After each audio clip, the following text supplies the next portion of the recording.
All right, guys, so when we left off, we're reading the BFG. So we are now in chapter 4, and it is called The Cave. So when we left off yesterday, the giant had reached his hand into her window and taken her, right in her blanket. So we're going to figure out what happened and what he's talking about when he says the cave. All right, so the cave. The giant ran on and on, but now a curious change took place in way of his running. He seemed suddenly to go into a higher gear. Faster and faster he went, and soon he was traveling at such a speed that the landscape became a blur. The wind stung Sophie's cheeks. It made her eyes water. It whipped her head back and whistled her in her ears. She could no longer feel the giant's feet touching the ground. She had a weird sensation that they were flying.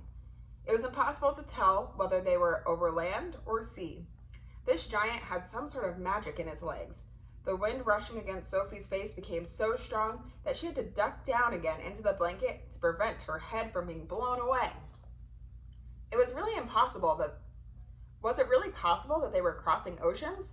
It certainly felt that way to Sophie. She crouched in the blanket and listened to the howling of the wind. It went on for what seemed like hours. Then, all at once, the wind stopped its howling. The pace began to slow down. She could feel the giant's feet pounding once again over the earth. She poked her head up out of the blanket to have a look. They were in a country of thick forests and rushing rivers. The giant had definitely slowed down and was now running more normally, although normal was a silly word to use when describing a galloping giant. He leaped over a dozen rivers. He went rattling through a great forest, then down into a valley and up over a range of hills as bare as concrete. As soon as he was galloping over a desolate wasteland that was not quite of this earth. The ground was flat and pale and yellow. Great lumps of blue rock were scattered around, and dead trees stood everywhere like skeletons. The moon had long since disappeared, and now the dawn was breaking. Sophie, still peering out from her blanket, saw suddenly ahead of her a great craggy mountain. The mountain was dark blue, and all around it, the sky was gushing and glistening with light. Bits of pale gold were flying among delicate frosty white flakes of clouds, and over to one side of the rim of the morning sun was coming up as red as blood. Right beneath the mountains, the giant stopped. He was puffing mightily. His great chest was heaving in and out. He paused to catch his breath. Directly in front of them, lying against the side of the mountain, Sophie could see a massive round stone. It was as big as a house. The giant reached out and rolled the stone to one side as easily as if it had been a football. And now, where the stone had been, there appeared a vast black hole.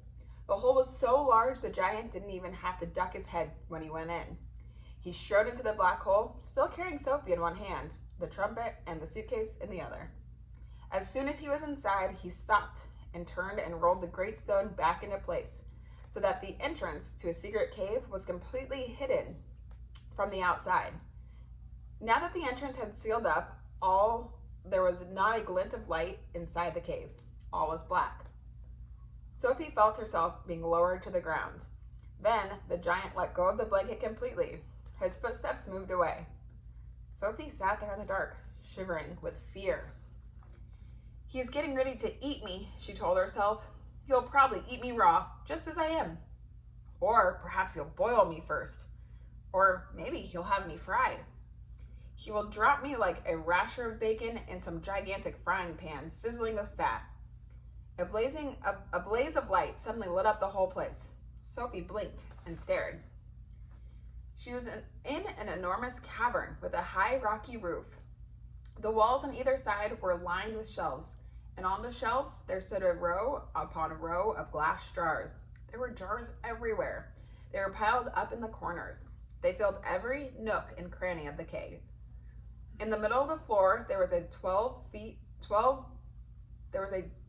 12 feet high and a chair to match. The giant took off his black cloak and hung it against the wall. Sophie saw that under the cloak he was wearing a sort of colorless shirt and a dirty old leather waistcoat that didn't seem to have any buttons. His trousers were faded green and were far too short in his legs. On his bare feet he wore a pair of ridiculous looking sandals that for some reason had holes cut along each side. with a large hole at the end where his toes stuck out. Sophie, crouching on the floor of the cave in her nightie, gazed back at him through the thick steel-rimmed glasses. She was trembling like a leaf in the wind, and a finger of ice was running up and down the length of her spine. "Ha!" shouted the giant, walking forward and rubbing his hands together. "What has got us here?" His booming voice rolled around the walls of the cave like a burst of thunder. All right, guys, so that is chapter 4. And then these questions will be on, on Teams.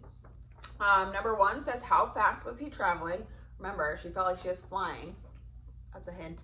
And then number 2, what was behind the round stone that he moved? Number 3, when the giant turned on the lights, what did Sophie see? So what was all over the place from the floor all the way to the ceiling? 4, what was the giant wearing? He seems like he was just kind of goofy. So tell me what he was wearing. And then number 5, you guys will have to fill in your own answer for this. What do you think is going to happen to Sophie? So she's in his cave. She thinks he might fry her up like bacon. What do you guys think is actually going to happen to her? All right, so go over to Teams and answer those. Good luck, guys.